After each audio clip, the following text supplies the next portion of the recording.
I never imagined I would be publicly reduced to a joke at my younger sister's engagement celebration. The evening was styled to look perfect. Golden lights strung overhead, soft music humming through hidden speakers, laughter practiced and polished. When my sister laughed loudly and announced that I worked in admin at the county courthouse, her voice floated easily through the crowd. People smiled. A few laughed. Someone tapped their glass with a fork like it was harmless entertainment. My throat tightened, but I did what I had always done. I stayed quiet. Then her fiancé turned toward me. He didn't laugh. He didn't nod politely and move on. He studied my face with a focused curiosity, like he was trying to place me from somewhere he couldn't quite remember. "So what do you actually do there?" he asked. I didn't correct anyone. I didn't explain myself. I didn't defend my title or my years of work. I answered with a single word. What followed wasn't explosive or dramatic, but it permanently altered how my family saw me.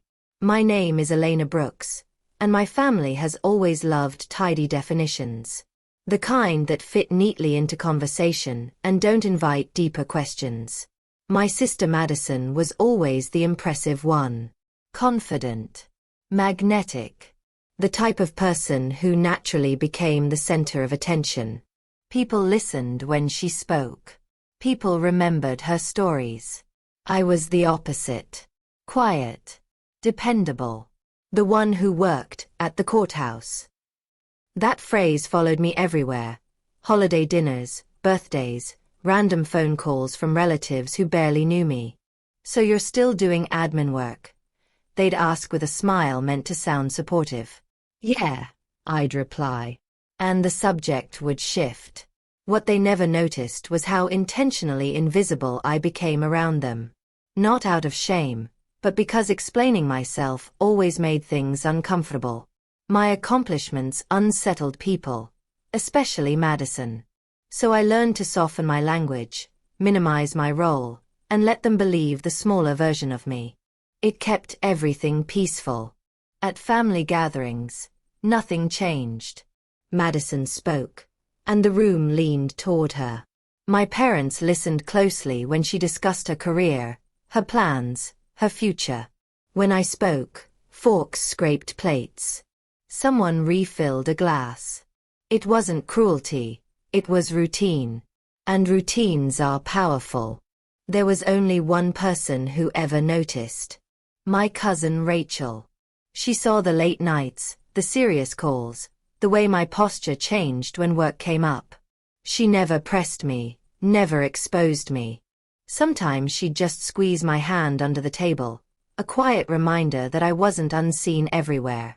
I told myself I didn't need my family's approval. I told myself it didn't matter what they thought. That was only partly true. Because every time Madison joked about my job, something inside me tightened. It wasn't anger. Not yet. It was something heavier. By the time her engagement party arrived, I knew exactly how the night would unfold. I'd arrive early. I'd help set up. I'd smile politely. I'd leave before anyone noticed. I didn't expect admiration or curiosity. What I didn't expect was to be forced into a moment where the lie could no longer survive. The party was everything Madison loved. Elegant, excessive, carefully curated. White flowers everywhere. String lights crisscrossing the backyard. A banner with their names hung high like a declaration. I arrived early, as always. Before I could even set down my purse, my mother handed me a stack of napkins and gestured toward the drink station. "Can you handle this?" she said, already turning away. By the time guests arrived, I'd refilled ice twice and wiped counters no one had touched. I told myself it was fine. I was useful. Quiet. Convenient. Then Madison arrived.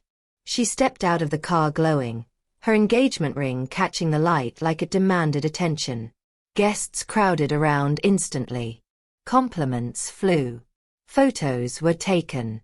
Her fiancé, Caleb, followed close behind. Calm, composed, observant. He shook hands, listened more than he spoke. At first, he barely noticed me. Madison made sure everyone knew how accomplished he was. Big cases. Big numbers. Big words that sounded impressive but meant little to me. My parents beamed. I stood near the edge of the crowd, untouched drink in hand, watching the same pattern repeat. Then Madison noticed me. "Come over here," she said, waving me closer like an afterthought. "I don't think everyone's met my sister." She wrapped an arm around me and smiled broadly. "This is Elena. She works at the courthouse." Polite nods followed. Mild interest. "She's just admin," Madison added, laughing. "Keeps files straight. Answers phones. You know." A couple of people chuckled. Someone nodded like that explained everything. Heat crept up my chest. The instinct to disappear kicked in. But Caleb didn't laugh. He was looking at me now. Really looking. His expression shifted slightly, like something didn't line up. He hesitated. Dinner was announced, and we took our seats. I sat near the end, exactly where I was expected to be. Toasts were made. Madison soaked in every word. Then she raised her glass again. "Some people handle real cases," she said, nodding toward Caleb. "And some people answer phones." Her eyes flicked to me. Testing. Provoking. That's when Caleb turned fully toward me. "Hold on," he said calmly. "Elena, what exactly do you do at the courthouse?" The table froze. Every eye turned toward me, and suddenly there was nowhere for the old story to hide. The silence wasn't polite. It was uncomfortable. The question didn't fit the script. I looked down at my hands. Felt the cool surface of the table beneath my fingers. I heard the low hum of lights, plates clinking in the distance. Life continuing while something quietly shifted. In that pause, years of moments rushed through me. Every holiday. Every minimized introduction. Every time I stayed silent because it felt easier than watching disappointment cross my parents' faces. I realized then that I hadn't been protecting them. I'd been protecting the version of me they preferred. Across the table, Madison smiled too tightly. My mother stared at her plate. My father hesitated mid-sip. Caleb waited patiently. I straightened slightly, set my glass down, and felt something settle inside me. There was no going back. I didn't raise my voice. I didn't explain myself. I didn't offer context or clarification. I said one word. Judge. It landed softly, but the effect was immediate. Conversations stopped mid-sentence. Forks paused in the air. Even the string lights seemed louder in the sudden quiet. My mother's face drained of color. My father slowly lowered his glass like it might shatter if he wasn't careful. Madison laughed sharply. "Very funny," she said, waving it off. I didn't look at her. Caleb leaned back slightly, studying me with a new intensity. Recognition settled over his face, slow and unmistakable. "Judge Brooks," he said quietly. "Downtown County Court." No one breathed. "You presided over my firm's case last year," he continued.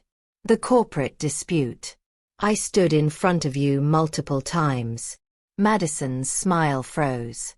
"What are you talking about?" she snapped. "She's admin. She answers phones. You've met her like twice." Caleb didn't look at her. Not even for a second. "I know what administrative work looks like," he said evenly. "And I know what a judge looks like." That was when the room truly changed. Not because of what he said, but because of how calmly he said it. There was no accusation in his tone, no drama. Just certainty. My father finally spoke. "You're a judge?" he asked, disbelief thick in his voice. "Since when?" 3 years, I answered. My mother shook her head slowly, as if the word itself refused to settle in her mind. But you told us you were assisting someone. You said you were helping. I was, I replied. At the beginning. No one ever asked after that. The realization didn't hit them all at once. It moved slowly, like a tide pulling back to reveal what had always been there. They hadn't been deceived. They'd simply never been interested enough to look closer. The version of me they'd accepted was smaller because it was easier to hold. Madison pushed her chair back slightly, the legs scraping against the stone patio. This is ridiculous, she said, her voice tight. Who lets people believe something like that? I didn't lie, I said. I stopped correcting you. Her face flushed red. You did this on purpose, she accused. You waited until my engagement party to embarrass me. You mocked me, I replied calmly. I answered a question. She turned to Caleb, her voice rising. You knew. You knew and didn't tell me. I didn't connect the name, he said. You never used her last name. You never let her talk. That landed harder than anything else that night. Around the table, people shifted uncomfortably. My uncle stared down at his plate. My aunt pressed her lips together. My grandmother reached across the table and gently squeezed my wrist, her touch steady and warm. I always suspected, she said softly. You carry yourself differently. Madison stood abruptly, her chair screeching loudly as it scraped backward. This was my night, she said, her voice shaking now. And you ruined it. I stayed quiet until you made me the joke, I said. That was your choice. Caleb stood up as well, slower, more deliberate. The way you spoke to her. Don't, Madison snapped. You're supposed to be on my side. I'm on the side of the truth, he replied. And I can't ignore what I just saw. That was the moment everything cracked open. Madison looked around the table and realized something she'd never experienced before. The attention wasn't on her. No one was rushing to defend her. No one was laughing it off. Even my parents sat frozen, caught between the daughter they'd always praised and the one they'd never truly seen. This is unbelievable, she whispered, turning back to me. You think you're better than me now? No, I said. I think I finally stopped pretending to be less. She stared at me, something raw and frightened flickering behind her anger. Then she turned and walked inside, her heels striking the floor with sharp finality. The rest of the night dissolved quietly. Conversations didn't resume. Food went untouched. People made polite excuses and left earlier than planned. My parents avoided my eyes. I left without saying goodbye. The next morning, I woke up to a silence I wasn't used to. No anxiety. No replaying the night in my head. Just sunlight through the blinds and the distant sound of traffic. Then my phone started buzzing. Missed calls. Long texts. Short apologies. Messages from relatives who suddenly wanted to check in. I didn't respond. Later that day, there was a knock at my door. It was Caleb. He looked exhausted, like someone who hadn't slept but had done a lot of thinking. I can't unsee it now, he said quietly. The way she spoke to you. The way everyone let it happen. We sat across from each other, coffee growing cold between us.